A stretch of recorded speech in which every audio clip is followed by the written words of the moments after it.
네? 금시초문인 듯한 표정을 짓더니 3초 후 굉장히 놀람과 당황스러움의 표정을 지으면서 선생님 어떻게 애가 그렇게 거짓말을 구체적으로 하죠? 얘가 벌써 거짓말을 배운 것 같은데 어떻게 훈육해야 하나요? 라고 묻습니다. 네, 안녕하세요. 이민지 육아상담소 이민지입니다. 한 주간의 육아도 안녕하셨나요? 오늘은 어느 부모나 한 번쯤 겪었거나 또 겪게 될 아이의 거짓말에 대해 이야기를 나눠볼 텐데요. 처음 아이가 거짓말을 하는 것을 알았을 때 벌써 거짓말을 한다고 가슴이 철렁 내려앉는 그런 기분이 들 수 있어요. 왜냐하면 우리가 생각하는 것보다 아이들이 더 어릴 때, 더 이른 시기에 거짓말이라는 것을 할 수 있기 때문입니다. 오늘 영상에서는 우리 아이들이 거짓말을 하는 이유가 아이의 연령, 시기별로 다르기 때문에 그 부분과 부모가 어떻게 대처해 나가야 하는지 부모 역할도 알려드리도록 할게요. 먼저 영유아 시기 아이들이 거짓말을 하는 것은 굉장히 흔한 일입니다. 특히 말을 잘하기 시작하는 유아기 초기부터 후기까지 아이들은 눈도 깜짝 안 하고 거짓말을 하네? 입만 열면 거짓말을 하나? 이런 느낌이 들 정도로 당당하게 거짓말을 하는 모습을 보이기도 해요. 왜냐하면 이 시기 아이들은 어떤 게 발달하죠? 바로 상상력과 창의력이 폭발적으로 발달하는 시기죠. 이 발달 영역과 연결했을 때 종종 상상하는 것과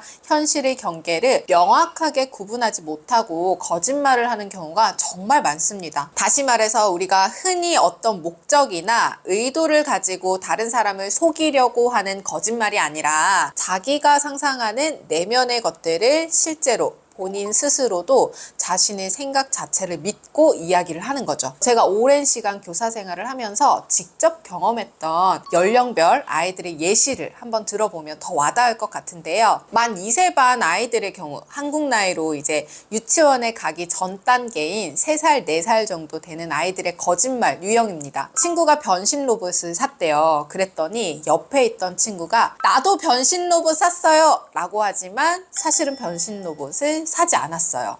친구가 변신 로봇 샀던 것이 너무 부럽고 나도 변신 로봇을 좋아하고 또 변신 로봇을 샀다고 자랑하면서 관심을 끌고 싶을 때 너무 하고 싶은 마음과 사지 않은 현실을 구분하지 못하고 이 아이들은 흔히 나도 있어요, 나도 샀어요, 우리 아빠도 경찰이에요 이런 말들을 해요. 비슷한 맥락으로 흔히 있는 일은 내가 직접 경험하지는 않았지만 엄마 아빠가 하는 말을 들었는데 기억에 남을 때 또는 친구가 다른 친구를 때렸는데 그 행동이 어느 정도 반복적으로 관찰되면 친구가 나 때렸어 라고 생각할 수 있어요.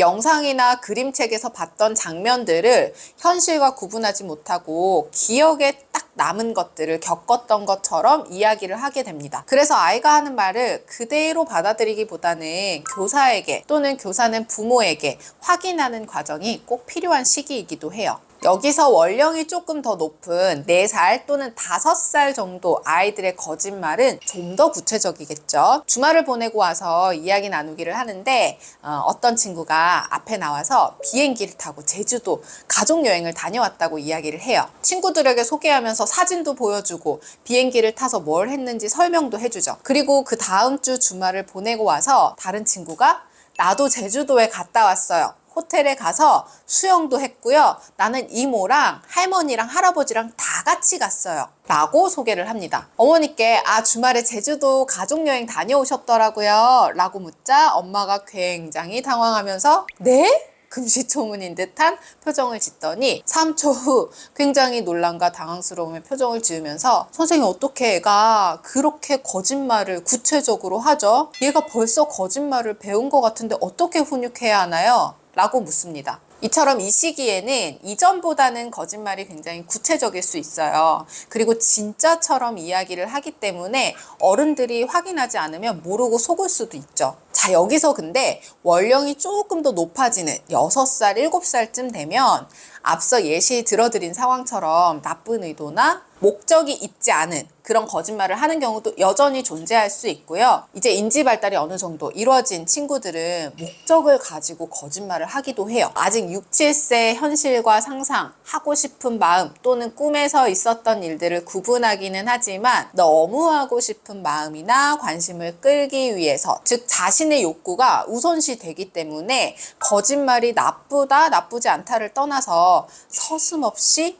툭 해버릴 때가 있어요. 예를 들면 너무 강아지가 키우고 싶은 마음에 상상 속에 강아지를 만들고 강아지를 돌봐주는 일이나 강아지 산책시키고 강아지가 어떤 장난을 쳤고 우리 강아지는 어떤 음식을 좋아하고 싫어하고 등 정말 오랫동안 거짓말을 하고 스토리를 만들지만 사실은 그 강아지는 그냥 집에 있는 인형이었다는 마치 상상놀이를 현실처럼 이야기를 하곤 합니다. 이런 경우에는 3, 4개월 후에 그게 거짓말이라는 것을 알게 되는 경우도 있어요. 언어는 충분히 발달했지만 아직 인지 발달은 미숙한 단계로 순간적인 옳고 그름의 판단이 좀 어려운 시기죠. 반면에 인지 발달 영역이 좀 빠르게 발달한 친구들의 경우는 어떤 규칙이나 약속을 지키지 못했을 때 자신의 잘못에 대한 벌을 회피하기 위한 목적으로 거짓말을 하기도 해요. 자기 잘못을 인정하지 않고 친구 장난감을 뺏었는데 내가 안 뺏었어요 또는 양치를 해야 하는데 하지 않고 다 했어요 라고 하는 등 이런 거짓말들을 하기도 해요. 자, 좀 더 연령이 높은 초등 시기 정도 되면 이제 사회적인 규칙이나 도덕적인 기준을 이해하기 시작해요. 그런데 이런 규칙을 회피하기 위함이나 자신이 했던 행동으로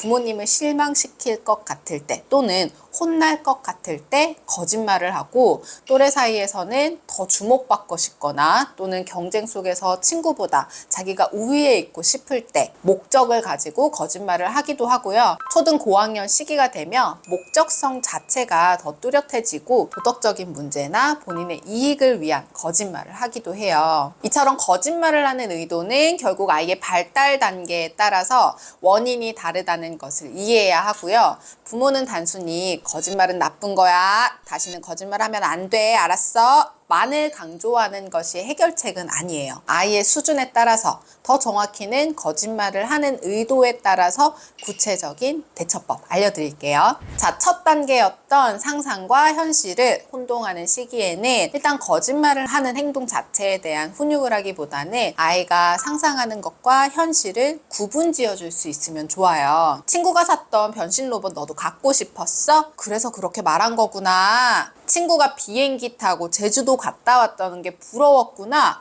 가고 싶었구나. 하지만 우린 가지 않았는데 선생님한테 그렇게 소개했다고 해서 엄마가 좀 놀랬어. 다음에도 그런 마음이 들 때는 선생님 나도 비행기 타고 제주도 가고 싶어요 라고 말해보자. 이런 상호작용으로 내가 하고 싶은 마음과 현실을 분리해 주는 겁니다. 여기서 포인트는 아이의 상상력을 존중하면서도 현실과의 차이를 설명해 주는 역할을 해야 한다는 겁니다. 유아기가 되어서 어느 정도 인지 발달은 이루어졌지만 의도나 목적을 가지고 하는 거짓말은 아닌 시기에는 하고 싶은 욕구를 인정해 주되 정직의 중요성에 대해서도 가르쳐야 합니다. 나쁜 의도로 거짓말을 한 건 아니겠지만 너가 너무 하고 싶은 마음에 거짓말을 하는 것도 어떤 경우에는 오해가 생길 수 있고 다른 사람의 마음을 다치게 할 수 있으니 하고 싶거나 갖고 싶거나 또는 관심이 필요할 때는 너의 마음 자체를 정직하게 다른 사람에게 전달하는 게 더 멋진 거야. 이렇게 알려줄 수 있어야 합니다. 자, 유아기 후반 또는 초등 시기가 되어서 의도나 목적 또는 자신의 이익을 위한 거짓말을 하는 시기에는 거짓말을 하지 말아야 하는 것이 왜 중요한지에 대해 더 구체적으로 설명해 줄 필요가 있어요. 거짓말을 하는 행동에 대해서는 잘못된 행동임을 명확하게 알려주세요. 다만 이때 너무 무섭게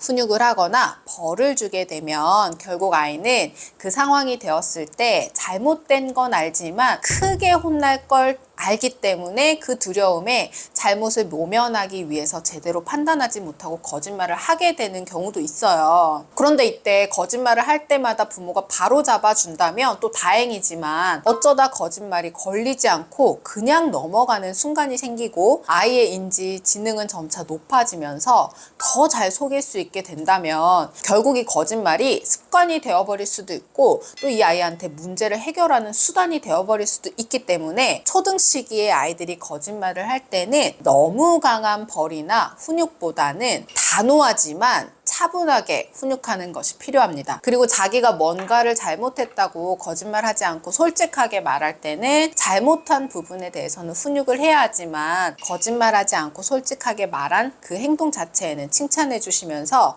정직에 대한 긍정적인 피드백을 줄 수 있어야 해요. 그래야 앞으로 실수도 하고 또 잘못도 하겠지만 거짓말보다는 정직한 사람이 되어야 한다는 개념이 강화될 수 있어요. 거짓말하지 않는 아이로 키우기 위해 부모님들이 주의해야 할 점이 한 가지 있어서 짚어드리고 오늘 영상 마무리하도록 할게요. 평소에 육아를 하실 때 부모님들이 상황에 따라서 지키지 못할 약속이나 말들을 조금 쉽게 하는 경우가 있어요. 지금은 안 되고 다음에 사줄게. 내일 가자, 내일. 이런 식으로 지금 곤란한 상황을 좀 회피하기 위함이나 뭔가 크게 의미를 두진 않지만 다음에 해주고 싶은 마음에 말을 앞세워서 뭔가 해놓고 지키지 못하는 그런 상황들이 반복되면 결국에 아이에게 거짓말은 하면 안 된다는 걸 가르치기가 힘들어요. 그리고 아이들은 부모의 모습이 또 모델링이 되었기 때문에 거짓말은 해도 되는 거구나, 상황에 따라서는 이렇게 정당화될 수 있거든요. 아이들은 우리가 하는 말을 생각보다 흘려듣지 않고 너무 잘 기억했다가 그때 그렇게 말했잖아, 엄마가 그때 엄마 사준다 했잖아, 우리 거기 가기로 약속했잖아, 이렇게 마음에 담아두고 있기 때문에 습관적으로 쉽게 해버리는 거짓말이나 약속들은 주의해야 할 필요가 있습니다.